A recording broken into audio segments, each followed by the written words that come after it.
Okay, and we're back. It's been a little while, but this is episode 11 of Finding Rachel, a podcast about a documentary film about a YouTube channel. You got it?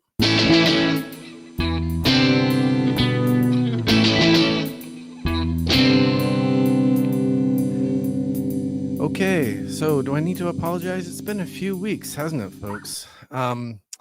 What's been going on? Probably too much. Too much has been going on. I thought that I would use this episode principally as a way to update everyone on all the things that have been going on over the last few weeks.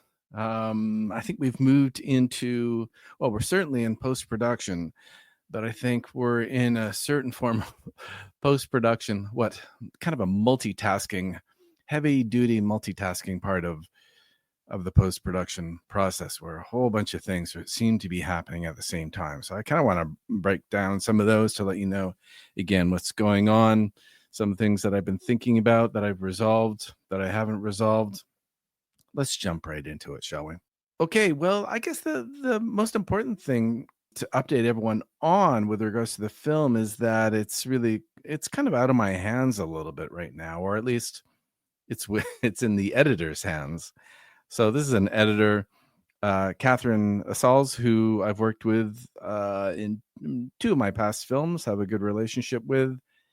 And it's crucial, right? That relationship, I'm going to say, next to the relationship between the director and the director of photography, when you're capturing all the images, the relationship between the director and the editor is an absolutely crucial one, because the director is the person, of course, who has, or should have, I should say, the story in their head, the idea in their head, the motivation behind the film is in their head, and they need to communicate to the editor. They need to get on the same page with the editor about how that exactly is transferred to film, so to speak, right?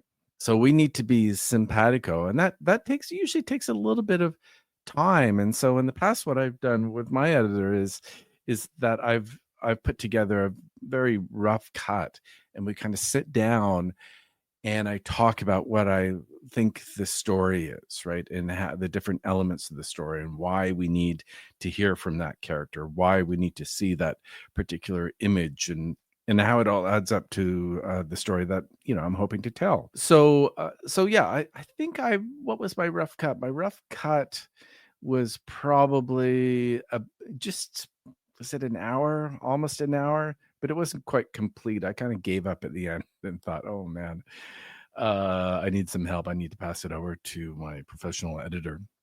So I'm going to say that I probably put together 80% of what I thought the story was, and then kind of went, help, Catherine, help. So what, 2 weeks ago, I passed that off to her. And then we've probably been having chats every couple of days. Catherine sent me the first 20 minutes of her cut. And so again, this is kind of back and forth, right? This is kind of iterative process of talking about what works, what doesn't work, what's missing, how to fix the flow. But so it's still early days in the editing, but I'm hoping, I think the editor needs to jet off to another project May 1st. So I'm really hoping that we have something by May 1st. I have a secondary editor as well, a fellow named Jason, who is going to be putting together the trailer. So it's nice. They're kind of both working at the same time. So that's what I meant about, kind of entering this multitasking phase of the post-production process. So Jason is going to be working on the teaser, the trailer rather, and that's going to be really important, right? That's going to be really important for pitching the film, for promoting the film, if I need to run a crowdfund for the film, all these kinds of things, right? It's the vehicle, as we all know, to drum up interest in the part of potential audiences, and so on and so forth. So Jason, just had a nice meeting with him yesterday, really productive meeting. And he is going to have that ready in time for the film festival. So what film festival am I talking about? That's kind of one of the other tasks that I've just started to get, get my head wrapped around.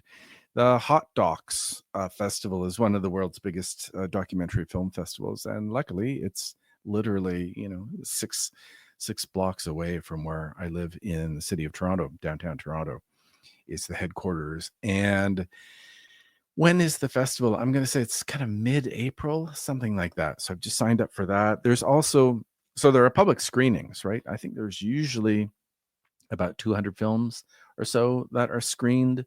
It's a competitive process where you submit, as a filmmaker, you submit your film and it's adjudicated by a committee and accepted or not. Probably a lot are rejected. So it's a bit of a political process, of course. And of course, year in and year out, the themes change for the festival. The politics change, the funders change. They've lost some funders over the last year.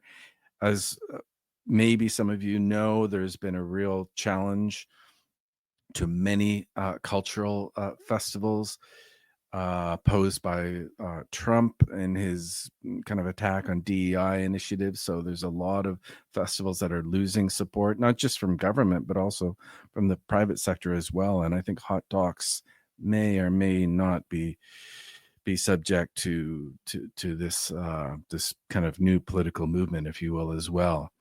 So we'll see how that. I do know that has meant that the festival is going to be a bit smaller, so it'll be interesting to see what kind of reception my film or my film proposals, my film pitches are received. We're kind of in a little bit of a, not a post DEI environment, but definitely DEI related themes and stories are under attack right these days. I've been hearing from friends who've written kind of feminist related books or books about the histories of racialized communities and so forth, losing their contracts, losing their funding to do research in the United States. So yeah, that's something I haven't thought a lot about, actually, that I'm just starting to come to terms with, but I'm anticipating there's going to be a different mood. Maybe that's a way of summing it all up. At the festival. So there's the screenings, the 200 plus film screenings that happen, public screenings. You can buy tickets or packets of tickets. And then there's an industry conference. And that's where broadcasters and funders from around the world come to buy and sell, right? To do their business. And so I'm showing up as a director with a film kind of in my pocket. And so I'm going to be doing these horrible, what are called elevator pitches, right? You've got someone's attention for about 30 seconds, if that. So I need to be prepared to pitch the film, to share what I have. So I've been putting together some promotional materials. Maybe I'll talk about that more in a second, so that I can get in someone's face, make a forceful, provocative pitch about the film, and then hopefully get a call back. Or in the past, I've done these quick pitches with some of the buyers and others in the industry, broadcasters, and then I've just had a one-on-one sit down with them in the past. So we'll see how that goes. It's still another 4 or 5 weeks away. So, but I'll definitely do an episode on that to update everyone, to tell you how the industry bigwigs have responded to the film. What else? Just a few other things. If people are, film buffs out there, you may know of the Internet Movie Database, or IMDb. If you search the TV show or my name, Greg Elmer, you'll find the page for the film, which is called, of course, The TV Show.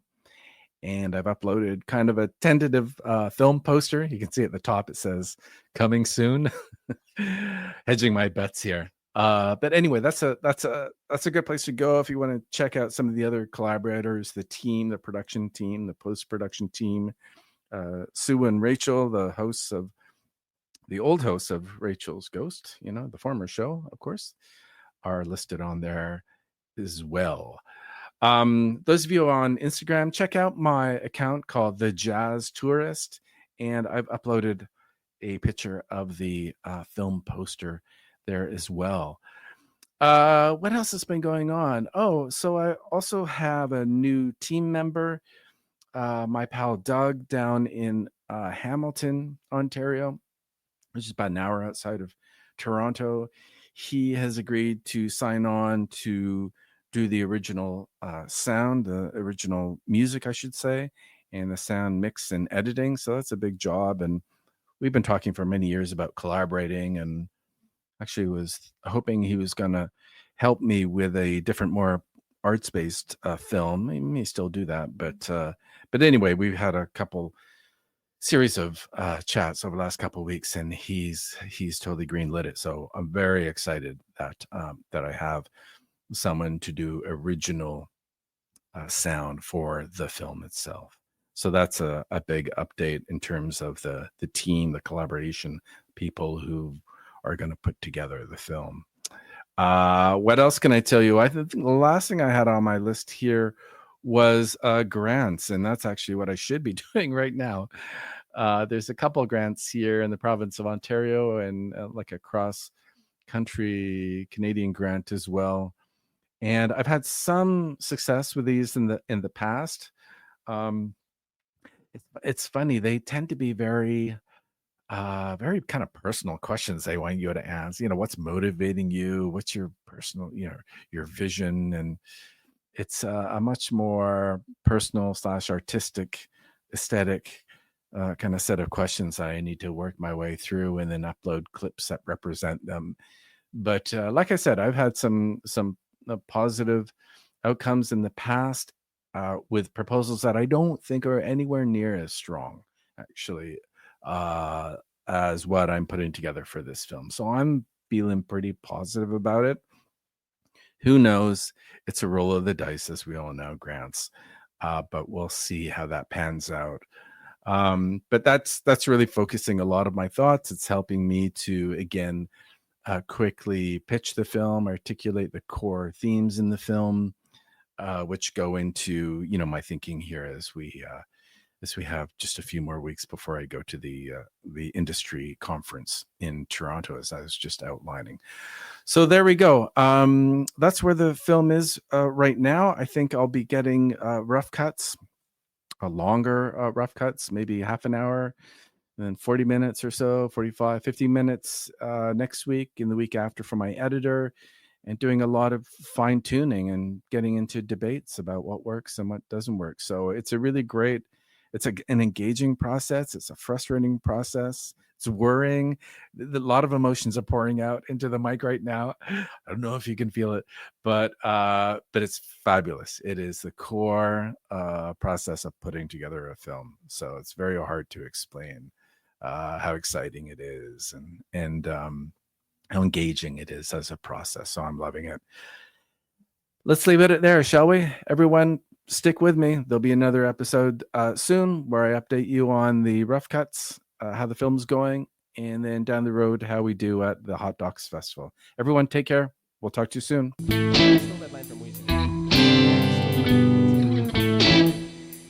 Yes, they knew I'd be standing naked, and with the old duds now gone, I can come clean. This was not an ode to clothes or prose that's sacred. Babe, this whole thing was just a dirty trick to make you think of me naked. Seriously though, call me.